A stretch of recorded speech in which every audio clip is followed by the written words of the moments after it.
senantiasa orang yang takwa. Wahum adalah ketika mereka mendolimi orang lain,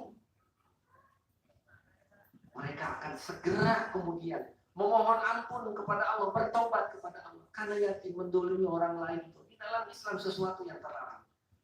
Maka senantiasa dia akan mendatangi orang yang dia dolimi dengan berbagai cara dan upaya, dan dia akan senantiasa memohon maaf. Rasulullah SAW menyampaikan melalui Siti Aisyah radhiyallahu anha bahwa Rasulullah SAW bersabda, kata Siti Aisyah, bahwa sesungguhnya Rasulullah SAW tidaklah dosa seorang hamba akan dimaafkan kecuali Allah karena mendolimi orang lain sebelum orang yang dia dolimi memohon ampun kepada dirinya, memohon memberikan maaf. Maka pantas di dalam Al-Quran ada yang disebut dengan fahisah, tazkirah, peringatan, tarbiyah, pembelajaran bagi kita bahwa sesungguhnya kita hari ini sedang diuji oleh Allah, mengingat-ingat kembali sudah berapa banyak orang yang pernah kita sakiti. Jangan menunggu Idul Fitri, Lebaran.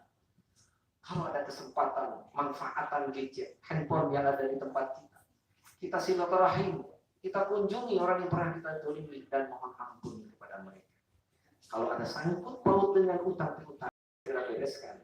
Kalau belum mampu bisa bayar, maka sampaikan dengan kalimat-kalimat yang maklum, dan sampaikan kita akan membayar dengan tegang waktu yang ditentukan. Yang terakhir, yang disebut takwa, la'allakum tattaqun wa hum muhtadun wa dullima faghfara.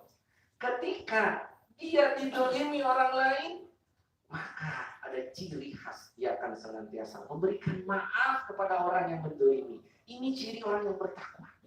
Ini paling berat. Jangankan orang yang mendolimi kita, orang yang tidak mendolimi kita saja. Kadang-kadang kita enggan untuk saling memaafkan. Tetapi Rasulullah SAW mengajarkan kepada kita, maafkan orang yang mendolimi kita. Karena di hadapan kita bukanlah hawa nafsu, tetapi di hadapan kita adalah jannah, surganya Allah Subhanahu wa Ta'ala. Rasulullah SAW pernah mengajarkan kepada kita. Suatu hari mengumpulkan para sahabat di hadapannya. Ya sahabat, siapa di antara kalian yang pernah aku pukul? Silahkan, aku ingin menyerahkan diri di hadapan engkau supaya aku terbebas di hadapan engkau. Kemudian ada salah seorang sahabat yang mengacungkan tangan, ya Rasulullah, ingatkah engkau pada satu kejadian banyak sahabat yang menyaksikan engkau pernah memukul badanku? Kata Rasulullah, baiklah, silahkan pilih badan yang mana yang akan engkau jadikan untuk memukul aku. Aku terbebas di hadapan Allah Subhanahu wa Ta'ala. Umar siap memputus pertandingan, tapi kata Rasulullah, tidak, ini antara urusan aku dengan dia. Ketika sahabat itu menghampiri Rasulullah SAW untuk memukul, ternyata yang terjadi dia bukan memukul Rasulullah, malah memeluk dengan erat Rasulullah. Hadirin dikatakan, dan sahabat itu berkata, ya Rasulullah, mana mungkin aku ingin memukul engkau kekasih Allah. Aku justru ingin mencari kesempatan untuk selalu dekat dengan engkau. Hadirin dikatakan, maka yang keempat ini Rasulullah mengajarkan kepada kita. Marilah yang pertama, kita selalu mensyukuri apapun yang Allah berikan kepada kita untuk menempatkan diri untuk beribadah. Yang kedua, hendaklah kita menjadi terus orang yang bersabar di dalam menghadapi kesulitan hidup ini, karena di balik itu Allah ingin memudahkan.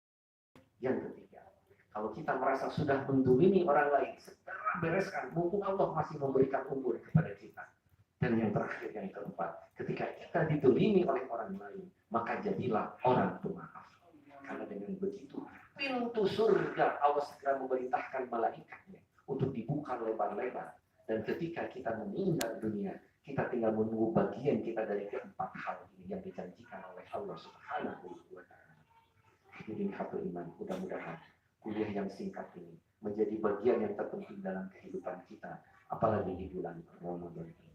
Rabbana atina fid dunya hasanah wa fil akhirati hasanah wa qina adzabannar.